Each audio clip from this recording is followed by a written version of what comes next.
Seigneur, ta parole est grande, elle demeure à jamais.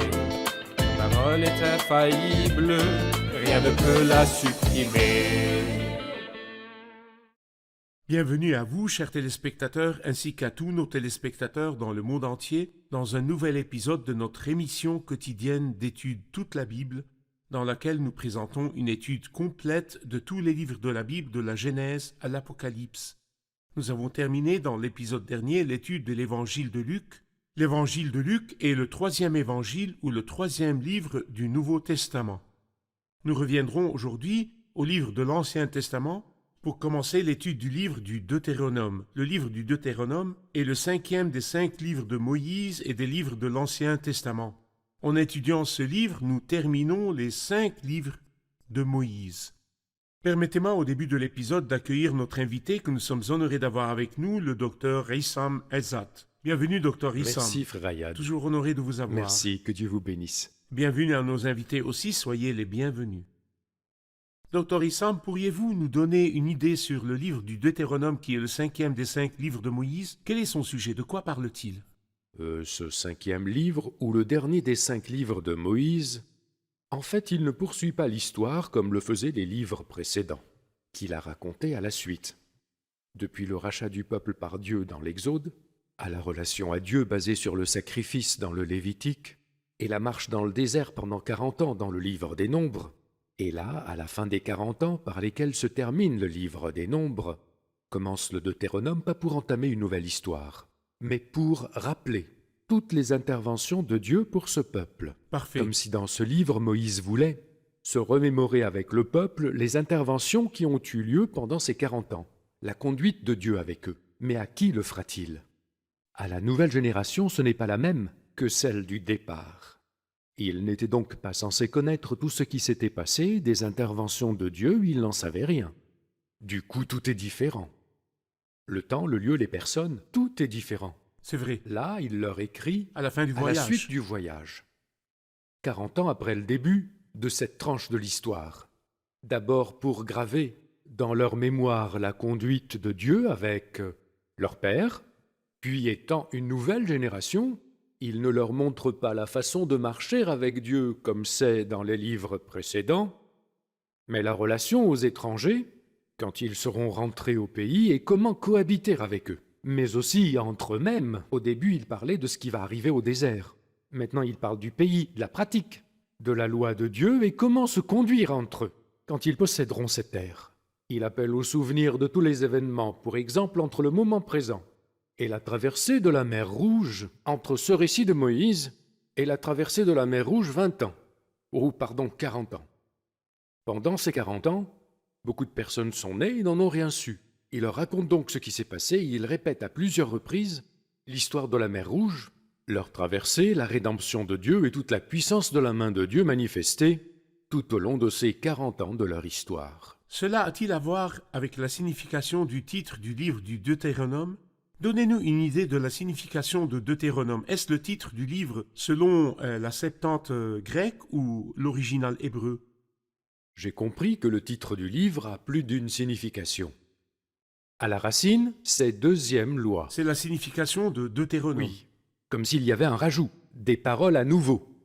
Et même s'il redit certaines choses, ce n'est pas une répétition. C'est vrai. Non, il les dit dans d'autres circonstances. Par exemple, il n'avertit plus sur leurs ennemis au désert, mais plutôt de la façon d'éliminer les ennemis du pays. Parfait. Et de la façon de se comporter entre eux. Il dit des choses non mentionnées avant. Le Deutéronome n'est pas une répétition, il dit que c'est Josué qui rentrera avec eux et ce qu'ils feront avec lui dans le pays. Comment mettre en pratique la loi dans le pays? Comment l'enseigner à leurs enfants une fois dans le pays? C'est une façon de les préparer. Il raconte ce qui s'est passé pour qu'ils en tirent profit, mais en même temps, il donne les règles qui régissent leurs rapports sociaux dès qu'ils seront dans le pays. Parfait. Toutefois, il y a pas mal de reprises des nombres du Lévitique ou de l'Exode. Parce que c'est une nouvelle génération. Parce que c'est une nouvelle Et génération. l'histoire est différente. Donc le mot Deutéronome, le titre du livre, est tiré de la traduction C'est vrai, grecque la de Septante. l'Ancien Testament qui s'appelle la Septante. Deutéronome veut dire répétition de la loi. Mais le titre du livre en hébreu est Voici les paroles, ou les mots. Et c'est le caractère des 5 livres de Moïse qui tire leur titre de la première phrase de C'est chaque vrai. livre. Et la première phrase est « Voici les paroles que Moïse adressa. adressa ». Voici les paroles est le titre du livre dans l'original hébreu. Nous avons appris le titre et le sujet de ce livre. Il nous faut encore apprendre qui en est l'auteur, car comme vous le savez, certains s'opposent au fait que Moïse ait écrit les livres de la Torah en général. Qui en est l'auteur? L'auteur en est Moïse. Il y a des preuves à l'intérieur comme à l'extérieur du livre qui le valident. Généralement, le livre est écrit à la première personne. Et je pense, dans les chapitres 31 et 32, il est dit « Moïse mit cette loi par écrit ». Puis il spécifie que Moïse l'a remis aux Lévites, c'est au chapitre 33. Tous les chapitres s'accordent à dire que c'est la Torah que Moïse a écrite. Que Moïse écrive à la première personne ou qu'il soit dit c'est la Torah que Moïse a écrite, il est clair, c'est Moïse. Deuxième chose, il y a des livres qui le citent, ici et là dans la Bible, et qui valident leur appartenance à Moïse. C'est vrai. Comme par exemple, on ne fera pas mourir les pères à la place des enfants, ni les enfants à la place des pères, on fera mourir chacun pour son péché. Parfait. C'est dans le 2e livre des Rois, au chapitre 25. Textuellement, il est écrit comme Moïse l'a dit. Parfait. Dans le Nouveau Testament, il y a plus d'une citation aussi, comme le discours du Seigneur, par exemple. Dans Matthieu 19, Moïse a prescrit de donner Oui. une lettre de Deutéronome divorce. C'est 24. écrit au... Tout à fait ça. Quand, par exemple, Pierre, dans Acte 3, cite Moïse qui a dit « Le Seigneur votre Dieu fera surgir pour vous un prophète Deutéronome comme 18. moi », Deutéronome 18. Parfait. Donc, la Bible, dans son Ancien Testament, et certains apôtres dans le Nouveau ont cité le Deutéronome, et tous ont attribué ces paroles à Moïse. Parfait. Il y a donc des preuves à l'intérieur et à l'extérieur du livre qui confirment que Moïse en est l'auteur. Une pause, puis nous reviendrons pour une question.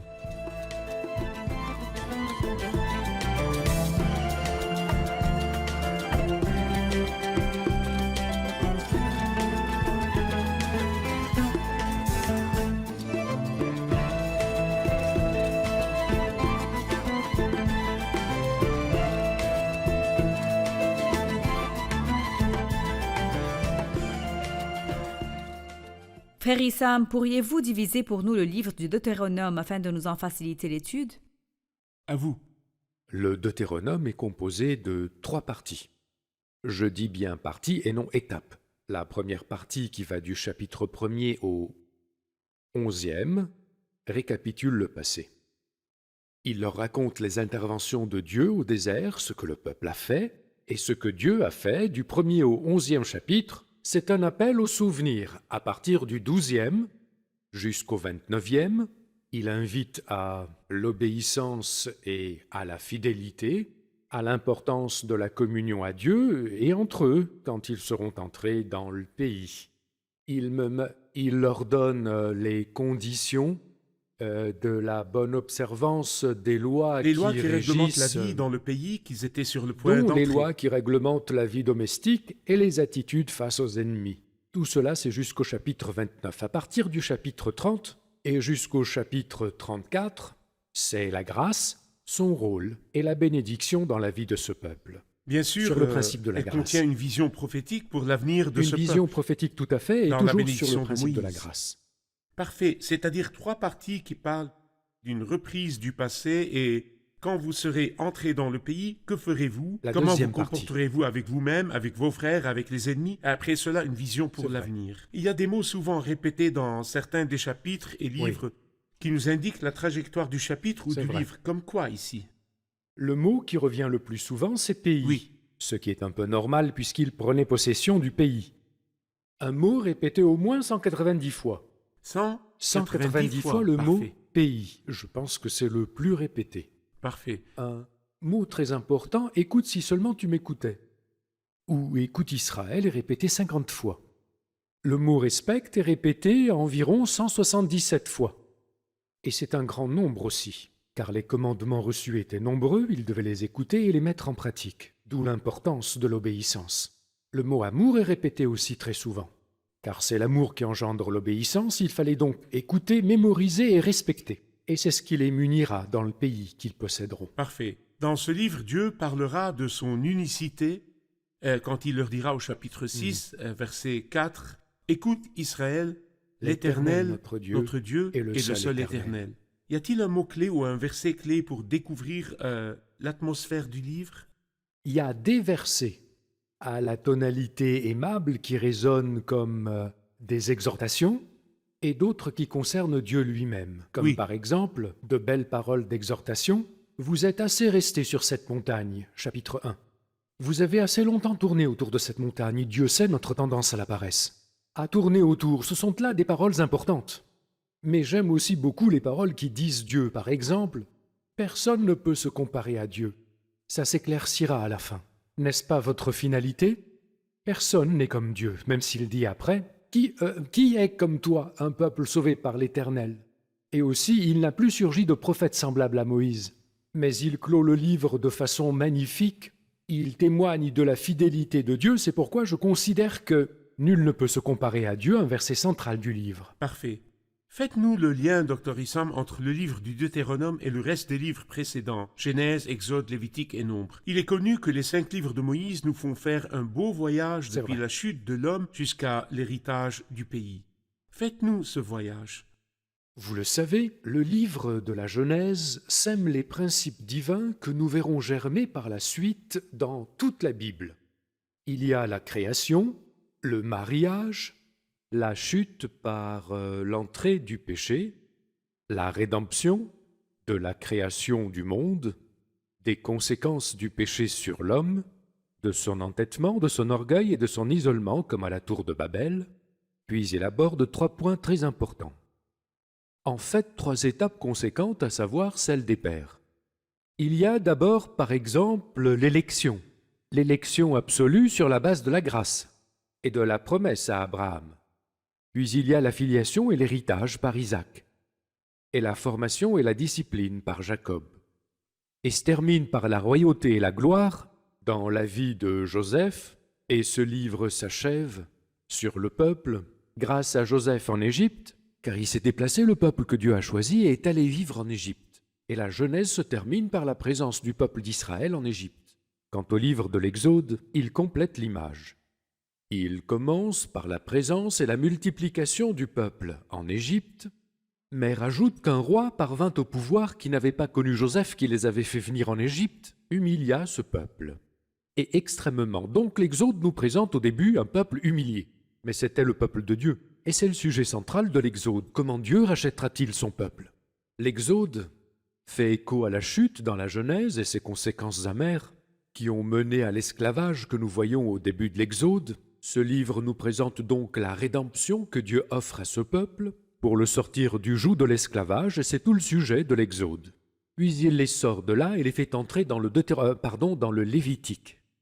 Au Lévitique, c'est un peuple racheté qui se rapproche de Dieu. C'est pourquoi il commence par « et » pour signifier la suite de l'Exode, Parfait. la suite du tableau. Le tableau. Ce peuple, Dieu l'a racheté pour l'adorer.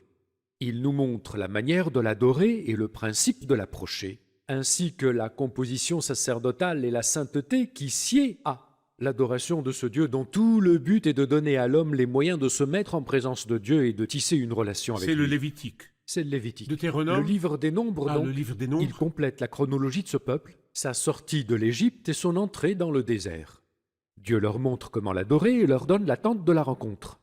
Mais ils vont marcher dans le désert 40 ans, à cause de leur manque de foi. Le livre des Nombres expose les 40 ans d'errance, et il commence aussi par le mot « et ». Et l'Éternel parla à Moïse dans le désert, dans l'attente de la rencontre. Et l'Éternel parla comme une continuité après la rédemption de ce peuple. Le Lévitique poursuit par l'adoration et le livre des Nombres par les déplacements, et c'est ainsi qu'ils évoluent. Le Deutéronome commence où se termine le livre des Nombres, c'est-à-dire aux abords de la terre promise, comme une antichambre. C'est pourquoi le Deutéronome ne commence pas par « et ». Oui. Non. Cependant, Josué et les juges qui viennent après, le Deutéronome commence par « et », comme si le livre de Josué continuait le Deutéronome, et le livre des juges complétait historiquement celui de Josué. C'est vrai. Donc, dans cette antichambre qu'est le Deutéronome, on s'arrête et on se prépare.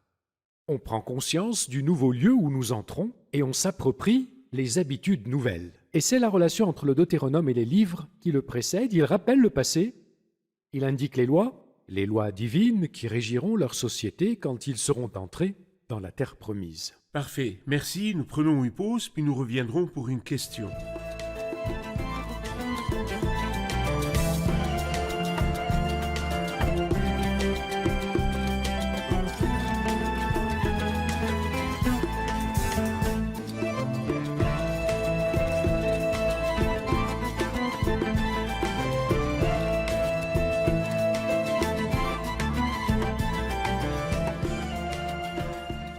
Nous sommes habitués à voir le Christ dans tous les livres. Où le voyons-nous dans Deutéronome? Vous le verrez aussi beaucoup dans le Deutéronome. Nous verrons des références directes au Christ, comme au Deutéronome 18, « Le Seigneur votre Dieu fera surgir pour vous un prophète comme moi. » Qui est-ce? Lui. Nous verrons des faits qui renvoient à lui, et ils sont nombreux, comme par exemple pour l'homme mort sans que l'on sache qui l'a C'est tué. Deutéronome 21. Exactement, Deutéronome 21. Nous le voyons dans la scène merveilleuse et terrifiante qui dit que celui qui est pendu au bois est maudit. Parfait. Nous le voyons lapidé à la place de celui qui se livre à des excès, à l'ivrognerie et à la rébellion. Le fils désobéissant et Le rebelle. Fils, ouais. Comment un homme obéissant et merveilleux est crucifié à la place d'un autre. Nous le voyons aussi dans tous les sacrifices, car ce livre surabonde de sacrifices et d'offrandes, surtout pendant les périodes des fêtes et dans tout le livre du début jusqu'à la fin. Parfait. Je vous remercie, Dr. Issam. Nous cherchons le Christ en toutes choses. C'est vrai. Quand nous allons aux évangiles et que nous suivons les traces du Christ, le Christ est la seule personne, l'homme parfait, en qui toute l'obéissance est incarnée. Il n'a jamais désobéi comme ce peuple a désobéi. Il avait donc un attachement particulier à la loi de Dieu. Et la loi était au fond de son cœur. Pourriez-vous nous indiquer une situation dans la vie du Christ en tant qu'homme où il a parlé du livre du Deutéronome? Comment parlait-il des livres de l'Ancien Testament en général et du livre du Deutéronome en particulier? Comment en parlait-il? Le plus célèbre événement dans lequel il l'a cité, à maintes fois, c'est la tentation du diable au désert, Parfait. dans Matthieu chapitre 4. Oui. L'expression du Christ, l'homme ne vivra pas de pain seulement, mais de toute parole qui sort de la bouche de Dieu. D'où l'a-t-il sorti? Deutéronome 8. Très bien, le verset d'après. Il donnera des ordres à ses anges à ton sujet, et ils te porteront sur les mains de peur que ton pied ne heurte une pierre. Du psaume 91. Psaume 91. Elle vient d'où? Tu ne provoqueras pas le Seigneur ton Dieu. Deutéronome 6. Oui. Alors, comme vous le voyez bien, il y a 3 expressions, dont 2 du livre du Deutéronome, de la première partie du Deutéronome. Et dans quel but? Pour arrêter l'attaque du diable, ou plutôt pour répondre au diable. Je pense que c'est assez parlant ici qu'il ait utilisé 2 citations de 3 du livre du Le Deutéronome. Seigneur avait donc une relation directe avec les livres de la loi Bien sûr. et une relation directe aussi avec le livre du Deutéronome.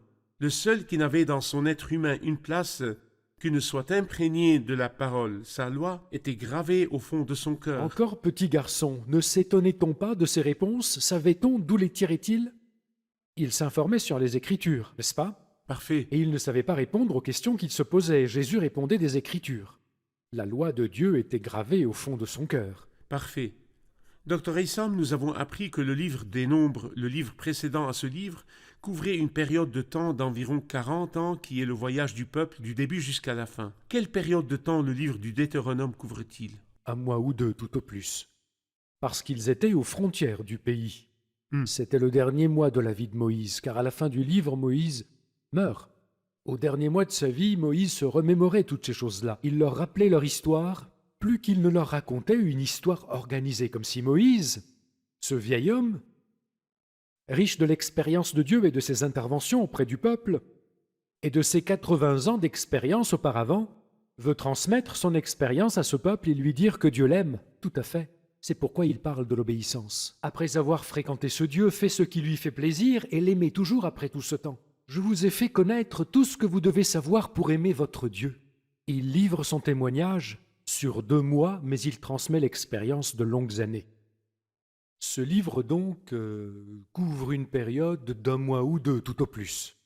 Et même si c'est relativement court, il raconte une longue histoire. Le livre du Deutéronome est considéré comme le psaume 119 qui parle tout entier des commandements du Seigneur. C'est vrai. Nous découvrirons que la bénédiction vient ou ne vient pas selon notre attitude envers la parole de Dieu. Si nous apprécions et que nous respectons le commandement, les bénédictions viendront. Si nous n'obéissons pas, les bénédictions ne viendront pas. Et c'est aussi le sujet du psaume 119. Je parle de nous comme croyants ces jours-ci et de notre attitude envers la Bible. Dans quelle mesure pouvons-nous détenir la bénédiction dans nos vies ou le manque de bénédiction? Comment se manifeste notre respect ou notre manque de respect pour la Bible? En fait, cela fait mal quand nous entendons ces paroles. Pourquoi? Notre époque refuse la Bible. Des fois même, nous la jugeons au fond de nous. Et c'est d'une grande imprudence. Si nous n'apprécions pas jusque dans notre être le plus intime ce livre de Dieu, le respectant, se soumettant à lui et étant d'accord avec chaque mot, nous ne profiterons pas de ce livre. Si je ne fais pas l'effort, parce que c'est le livre de Dieu, de le comprendre et en jouir, je ne profiterai pas de ce livre. Si je le lis comme je lis des histoires ou pour éblouir en préparant des sermons, même dans le service, et le considérant comme une case à remplir, je ne profiterai pas de ce livre. Et si je dis par exemple dans mon fort intérieur que ce livre porte de belles idées que j'apprécie, sans aller plus loin, je ne profiterai pas de ce livre. Mais la bonne attitude envers ce livre, c'est de l'apprécier, le considérer comme parole de Dieu avant de m'en approcher. Dieu parle. Et je m'en approche avec révérence, comme quoi Dieu parle. Alors parle-moi. Deuxième chose importante, il m'est impossible de comprendre la Bible tout seul, bien que très simple en lui-même et le contenu naturel. Mais la richesse des sens que Dieu sous-entend requiert un esprit spirituel. C'est vrai. C'est pourquoi la Bible ne peut être lue que dans une entière communion avec Dieu. Et l'homme naturel n'accepte pas Ce qui vient de l'Esprit de Dieu, car c'est une folie pour lui. C'est-à-dire quand vous racontez l'histoire de la croix, mis à part la simplicité des enfants des écoles du dimanche, si l'on venait me raconter l'histoire de la croix et que j'étais quelqu'un de pris en esclavage par Satan, et qu'on me dise qu'un homme, faible, pauvre, ne pouvant se défendre, est mort sur la croix, à ma place pour me sauver, comment l'accepterais-je? Il y a beaucoup de choses, les juger par l'esprit humain est très, très difficile. Notamment Étienne, comment a-t-il pu supporter la lapidation? Dieu les a nourris pendant 40 ans. Combien étaient-ils à être nourris? Pas moins de 2 millions de personnes, n'est-ce pas? Parfait. Il les a nourris pendant 40 ans, et ils n'ont pas eu besoin de pain ni d'eau. Pendant ces 40 ans, ton vêtement ne s'est pas usé et ton pied n'a pas enflé. Il n'y avait pas de fabrique d'habits. Et ça leur a suffi. Il n'y avait pas de fabrique de bottes, et leurs chaussures leur ont suffi pendant 40 ans. Comment ça a pu? Ils ont voulu de la viande, ils en ont mangé 1 mois, alors qu'il n'y avait aucun bétail. Comment cela s'est-il fait? Je pense que toutes ces histoires nous montrent que la compréhension dépasse de loin l'esprit humain et que la lecture d'un tel texte nécessite que nous entamons... Recourons au Saint-Esprit, l'auteur original de ce livre. Nous devons savoir que la révélation est parvenue à l'esprit des auteurs de l'inspiration par le Saint-Esprit, et les auteurs de l'inspiration ont écrit cette inspiration poussée par le Saint-Esprit, et nous la recevons et la comprenons par le Saint-Esprit. Sans le Saint-Esprit, nous ne pouvons trouver aucun élément divin dans ce livre. L'Esprit nous révèle la source de la Bible, la façon dont la Bible a été écrite, la signification et les mystères de la Bible sont dévoilés devant nous. Merci, nous sommes arrivés à la fin de l'épisode. Révisons-le avec nos invités. Qu'avez-vous appris aujourd'hui? Ce dont j'ai profité là, c'est que le livre du Deutéronome n'a pas complété l'histoire, mais s'est arrêté et a repris toutes les choses qui sont arrivées au peuple pendant les 40 ans. Nous voyons des mots répétés: écoute, respecte, souviens-toi. Obéissance, écoute avec obéissance. Et l'obéissance, c'est notre appréciation et notre amour à Dieu. Nous avons vu aussi dans ce livre qu'il rappelle les interventions de Dieu auprès du peuple, mais c'était une nouvelle génération. Le temps, le lieu et les circonstances étaient différents de ceux du livre des Nombres. Il leur enseigne comment se comporter les uns avec les autres et comment se comporter avec les habitants de la terre promise. Merci, Dr. Isson, que Dieu vous bénisse. Chers téléspectateurs, après avoir appris dans l'épisode d'aujourd'hui que le but du livre du Deutéronome, qui est le 5e et le dernier des 5 livres de Moïse, était de rappeler la loi au nouveau peuple qui allait entrer dans le pays, car ils ne pourront profiter des bénédictions du pays et jouir de l'héritage que s'ils se soumettent à cette loi. L'obéissance au commandement leur permettra de profiter des bénédictions du nouveau pays. Ce que j'ai appris, et j'espère que vous l'apprendrez aussi, c'est que nous n'aurons ni plaisir, ni jouissance, ni accès à toutes les bénédictions spirituelles qui sont là pour nous dans la parole de Dieu, sauf en obéissant à la parole de Dieu. Quand nous obéissons au commandement, la révélation des paroles du Seigneur est claire, elle donne de l'intelligence à ceux qui manquent d'expérience. Je serre ta parole dans mon cœur afin de ne pas pécher contre toi. Je vous revois dans le prochain épisode pour commencer à étudier le premier chapitre de ce livre. Que le Seigneur soit avec vous.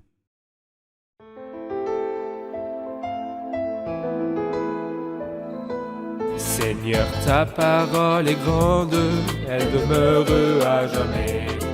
Ta parole est infaillible, rien ne peut la supprimer.